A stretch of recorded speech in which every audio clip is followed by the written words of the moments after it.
जीवले भगवानलाई नमस्कार गर्दैछ। जुन शरीर पाएर त्यो शरीरको प्रयोग गरेर भगवानको सेवामा ऊ लागि परेको छ।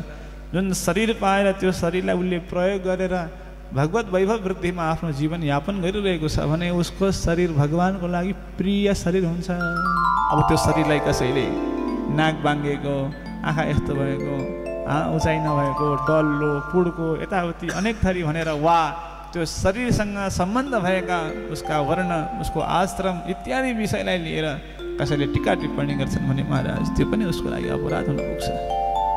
सर्वभूत समः शान्त सबै भागवतोत्तम।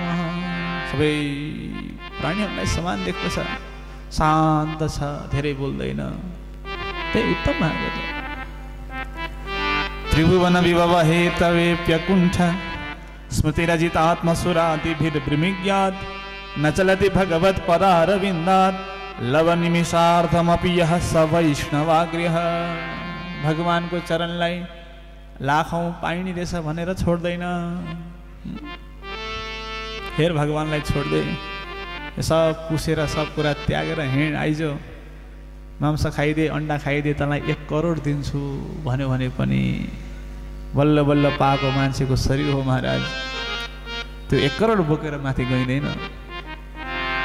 कति समयको आयु हो थाहा छैन, 1 करोड पाउने बित्तिकै मर्न पनि सक्छ नि। अथवा त्यो 1 करोड ल्याएर ब्याङ्कमा राखेर 1 वर्षपछि ब्याज निकाल्ला भन्दा भन्दै पनि मर्न सक्छ। त्यसको उपभोगले केही हुनेवाला छैन।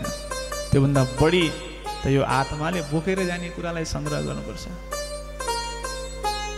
आत्माले जे कुरा बोकेर जान्छ नि त्यो कुरा हो हामीले अबको जीवनमा सँगाल्ने भने के हो त? आत्मालाई के चाहिन्छ